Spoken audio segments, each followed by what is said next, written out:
মায়ের কথা মনে হয় তো মারা গেছে, ওনার হাজার বললেও আসবো না। বাবা আছে কিন্তু মা নাই। মা মারা যাওয়ার পর থেকে মনে করেন অশান্তি। তো বাবা আমার দেখতে পারতো কিন্তু আমার সৎমার লেগে এখন দেখতে পারে না। আমার মার কারণে আমার জীবনটা এইভাবে তন্ন বিচ্ছিন্ন হয়ে গেছে। যখন আমার বয়স 2 বছর তখন মারা গেছে। ঠিক মতন না খাইতে পারতাম ভাত। আমার বাপের টাকা পয়সা কিছু দিলে তাও নিয়ে যেত গা মায়েরা মুইরা। আর সারাদিন ঘরের ভিতরে আটকায় রাখতো, তো মায়ের দূর করতো। আমার বাপের যদি আমার 10টি হেরাও দেওয়ার লাগে, হ্যাঁ তো মানুষ, আমিও তো মানুষ, আমার প্রতি একটু মায়া দেওয়া থাকা উচিত, তাও করে না। বাবা কি কি বলছিলেন এই অত্যাচারের কথা?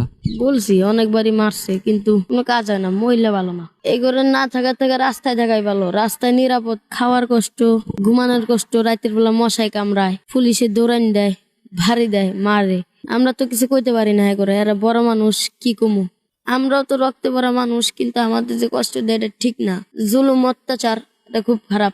আপনারা আমাদের খাবার দেওয়ার দরকার নাই, কিন্তু কেউ মারবেন না, গায়ে হাত দিবেন না, খারাপ ব্যবহার করবেন না। আমরা কষ্ট সহ্য করি। আমরা বাবা মা হারিয়ে রাস্তায় আসছি। আপনারাও যদি আমাদের সাথে খারাপ ব্যবহার করেন, আমরা কাদের কাছে যাব? আমাদের জীবনের কি হবে? আমাদের তো ইচ্ছা করে ভালোভাবে বাঁচতে। বাবা বেঁচে থাকলো মরার মতন, সে তো আমার আগের মতো খুঁজতে আসে না। খাবার পাইলে খাই, না পাইলে না খাই যায়। কি করুম? কান্না করুম কে? কান্না করি বেশি, মার দৌড় করলে কান্দি, এছাড়া কান্দি না। এখনকার যুগের মানুষ খুব খারাপ। আমরাও তো মানুষ, এরা বুঝে না। রেল স্টেশনে থাকে দেখে এরাও তো মনে করে যে আমরা মানুষ না। আমরাও তো রক্তে মাংস ভরা জীবন। একবেলা শুধু খাইতে পারি, স্কুল বয় লিডো একবেলা খাবার দেয়, বাকি 2 বেলা পাইলে খাই, না পাইলে না খায় থাকি। ক্ষুধার না সহ্য করার মতোই না। যখন ক্ষুধা লাগে তখন পৃথিবী পুরো অন্ধকার হয়ে যায়। না খেয়ে থাকার কষ্টটা খুব বেশি। আপনারা কেউ বুঝবেন না।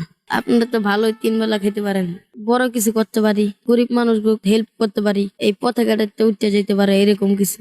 যারা রাস্তায় থাকে না তারা জীবনও কোনদিন এই জিনিসগুলো বুঝবো না। ইচ্ছা জাগে যে বড় হয়ে এই রাস্তার মানুষগুলোর পাশে দাঁড়াবো, কিন্তু আমরা তো লেখাপড়ার করার সুযোগ পাই নাই। তারপরে ইচ্ছা আছে বড় হয়ে গরিব মানুষদের পাশে দাঁড়াবো।